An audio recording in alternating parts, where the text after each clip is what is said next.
Landry.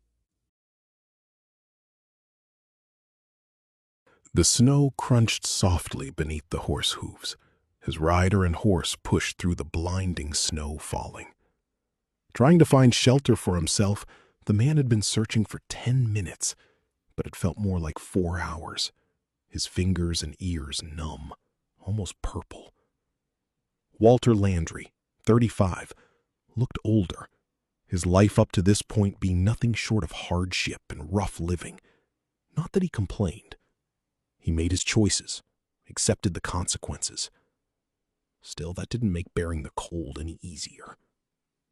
"Just a bit further, girl," he whispered to his horse, Sonny, a purebred Arabian he bought off an old Cree rancher back in Alberta. They were a long way from Alberta now, he thought grimly, shielding his eyes from the snow, looking up toward what appeared to be a settlement. Jesus, please let it be unoccupied. Touching the Bible in his duster pocket out of habit, he kneed Sonny gently, guiding her up the hill. Passing through a ruined gate, Landry came into what used to be a lumber camp, 4 rundown cabins greeting him. "Must have been abandoned a while," he said, petting the horse's neck. "Hey! Hey, you!" a harsh voice called out, the snowstorm's wind shredding it as it reached Landry, making it difficult to hear. A hand dropped to his colt. He started to scan the... "Get that hand off that pistol, you sumbitch!" Walt threw his hands up, cursing under his breath. He couldn't see the face the voice belonged to. "Don't shoot! Christ! I need shelter! This here's my town, you shit!" Out of the blue haze came a disheveled man. Worn, dirty overalls, hole-filled hat, scruffy beard caked in crumbs of some kind. The man's crazy eyes stared back at Landry. Rifle aimed at him. "Easy, mister. I don't mean you any harm." He wondered how the hell the hermit managed to survive up in the mountains with little clothing and no sanity to speak of. "Name's Walter Landry.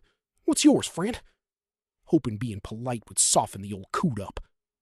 It didn't. "I don't care who you are, Mr. Landry. What kind of name is that anyway? Sounds like a woman's name." "It's French. That right?" A crooked smile showed off the man's rotten gums. 3 teeth remained inside his mouth, the rest gone ages ago. "I hate Frenchies." The man spit a ball of saliva into the snow. "Of course you do," Walt thought, growing weary of this. "Mister, I ain't looking for trouble. I'll just turn my horse around and get out of your way." At first, he thought the hermit might actually go for it. He seemed to ponder the matter a moment before gleefully whipping his rifle back up at him. Behind the old man, snow whipped around, howling wind slicing into it sharply. Landry fought to remain stone-faced, freezing cold air lashing at his skin, hazel brown eyes watering badly. Damn it. Walt started rubbing at his eyes, vision becoming blurry. "Get your fucking hands down!" "Forgive me, Lord." Walt snatched up his Colt, nailing the hermit in the face with a bullet. The hermit hit the ground hard, body sinking into the snow, blood gushing out of his mouth. Moving Sonny on, Walt didn't bother looking down at him, keeping his eyes on the cabin ahead. Wrapping Sonny in 2 wool blankets and placing her in the barn he found close to the cabin, Walt settled down to a night's rest. The inside of the cabin, as one might expect, left much to be desired.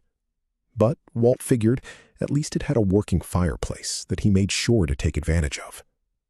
Sitting beside the fire now, warming his hands, he considered his next move. By now they'd have stopped hunting him, so there wasn't any danger in staying in the lumber town a bit, a few days at most. Lingering any longer ran the risk of them catching up. The town of Sackett lay down the other side of the mountain. There he could buy new clothes and more ammunition before heading for Mexico. If, he thought silently, he made it that far. Sheriff Cullen would hound his ass to hell and back for killing his son, even if the little bastard brought death on himself. The hermit came to mind suddenly. Thoughts of his corpse growing stiff and blue outside the cabin door made Walt shudder. "Who were you?" he asked the howling wind. Next morning saw Landry scout the outskirts of the town, making sure Cullen and his deputies hadn't followed him. Satisfied he was in the clear, he returned to the cabin, fixing himself some beans warmed over the fireplace. As he ate, he read from his Bible, the only thing he still had to remind him of Nova Scotia. In the beginning was the Word, and the Word was with God, and the Word was God. The Gospel of John, the book he read from now, was his favorite among the four Gospels, due to its mysticism and for its miracles. While no longer a good Catholic, as his mother always wished he be, Walt still believed in the Lord and Jesus, getting in Bible study any time he could. The irony, however, did not fail to strike him. A believer in the Word who murdered a man, who did the greatest sin one could imagine.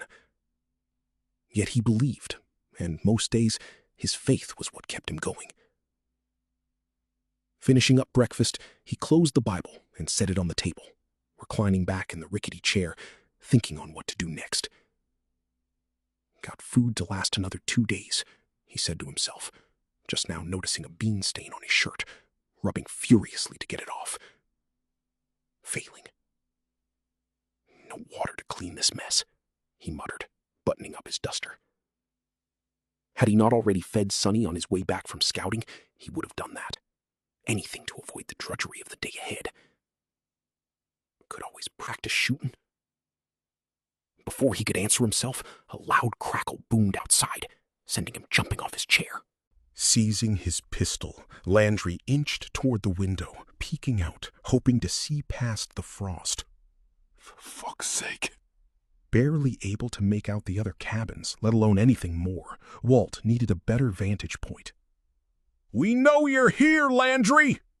Sheriff Cullen's scratchy voice rang out. "Ain't no use in hiding in this shithole! We'll sniff you out!" Immediately after the shout, one of the deputies with Cullen found the old hermit, calling him a hobo. A hobo? Really? Walt caught himself saying, knowing the word the dumbass meant to say was hermit. "Gunned down another, huh?" This came from Cullen. "Murdered a new victim, did you, Landry?" Escaping out front, not an option, Walt headed for the back, easing a window up, slipping out, falling directly into a pile of snow. Ugh. Squirming out, he snuck around the cabin, aiming for the barn to mount Sonny and blaze down the mountain to Mexico, no longer bothering with Sackett. He heard Cullen barking orders, the scratchy voice growing increasingly frustrated. Idiot. Walt reached the barn, hands slipping through the door to ease it open. Inside, he unlatched the door, saddled Sonny, and mounted her, taking a breath before dashing out. "It's now or never, girl." Gripping his Colt tight, he steeled himself, kneeing Sonny hard. Yah! In a burst of cold wind, rider and horse bust through the barn door, Cullen and his deputies yelping at the sight. Turning in the saddle, Walt took aim at one of the deputies, a chubby-faced kid named Carter, shooting him in the chest, dropping him instantly. He fired off at the other, missing. Then they start firing back, rounds eating up snow around Sonny's hooves. His heart's racing, sweat starting to bead down his forehead. Just a bit fur.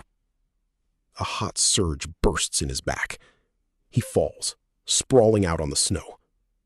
"You got the bastard, boss!" he hears the surviving deputy shout. Sonny continues on, riderless. Walt listens to the clop, clop, clop as she goes. Weak, back burning, he lies still, breathing quietly. It's almost peaceful.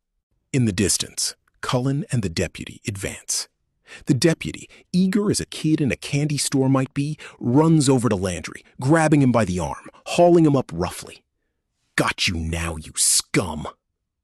Suddenly, Landry, summoning his last reserves of energy, elbows his captor, shattering the man's nose. Howling, the lawman falls back, Landry tackling him, stealing his pistol. "Stay back, Cullen." Walt pulls back the hammer of the revolver, aiming it at the deputy, eyes locked on the sheriff. Cullen, middle-aged, half Mexican, half Irish, glared at Landry, his gray-streaked hair blowing hard in the icy wind. "You murdered my son." Cullen scowled. "Your son attacked me over losing a card game," Walt protested. "What was I supposed to do? Let him knife me?" "He was just 18. The sheriff's anger rose, body shaking. sorry for that," he said softly. "But it was either him or me. I told him to stop, to think, but he didn't. Kept coming." Cullen tries advancing, Walt brandishing the pistol over the deputy.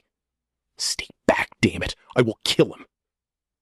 While Walt's attention focuses on the sheriff, the deputy springs at his leg, clawing at it to bring the man down, his reward being a bullet in the center of his eyebrow reach. The deputy's head snaps back, blood splattering on Landry's pants. With both of his underlings dead, Cullen's situation is dangerously close to resulting in his own death, and he knows it. Still, he's come too far to back down now. "Just go home to your wife," Walt insists. "She don't need to lose you too." "And what? Be the man who let his own son's murderer walk free?" Cullen's hand starts to go for his sidearm. Landry pulls back the revolver's hammer, emptying 2 rounds into the man's chest. Staggering back, the sheriff wheezes, red streams dripping onto the snow beneath his feet. Walt pulls it down again. Cullen grins, too proud to show fear. He dies by headshot, brain soaking his face. Holstering the revolver, Landry surveys the carnage, taking in the scene. "Even though I walk through the valley of the shadow of death, I will feel no evil, for you are with me. Your rod and your staff, they comfort me." Turning away from the bodies, Landry makes the sign of the cross, knowing his sins can